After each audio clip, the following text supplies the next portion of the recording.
Well, now we're working on the implementation.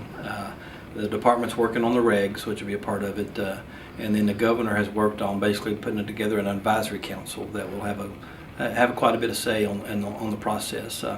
We know there's been some inquiries. The last update I received, there's been 2 groups that have inquired about Louisville, Jefferson County, and then one in Lexington. So that's where we're at. Obviously we're going to make a run at some federal monies.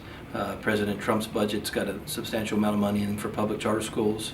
Of course, being 44th, we're kind of a little bit late in the game, so that may hinder us a little bit.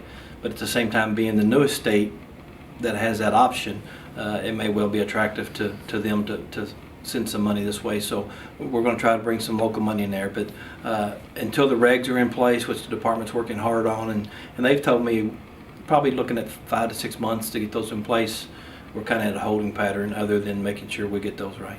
So once we get those in place, what would a timeline look like? You said there's a couple inquiries already. So once that all gets started, what would a timeline look like in terms of when we would see a charter school? I think you'll see some groups starting next year, probably early in the fall, that will start putting together basically their applications. Again, it's going to be very extensive. This is not a 2 and 3 page application to open up a charter school. It can be up to 50 to 100 pages or more, their contracts. And as they begin to put those together to submit to authorizers, which again would be the local school board or to the mayors of Louisville and Lexington, and if they choose to participate, that's where they'll have to go first. And then if they're turned down, then obviously the appeal process would go to the state school board. But I think you could see some of those applications being turned in early fall, Christmas, and move from there. I think the earliest that you would see a potential structure open would be the following spring, which would be 2018 school year. So, but I think that's the time frame.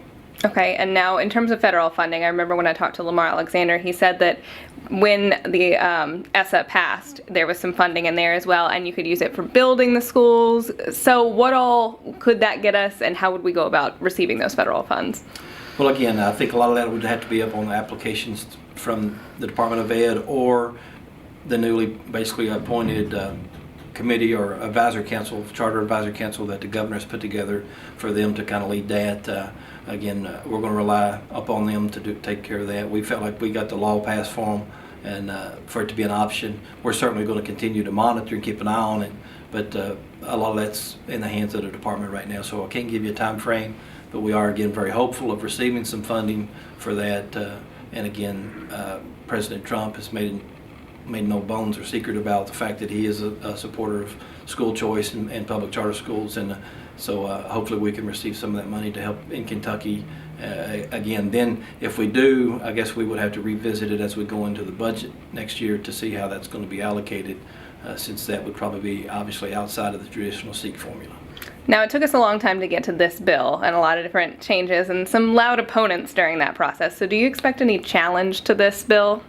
Well, I still think you will probably have a suit. Kind of surprised there hasn't been one already, but I anticipate one. But I feel like I've talked to several attorneys that have been involved nationally with different groups, and they feel quite confident that we have a case that would win in court.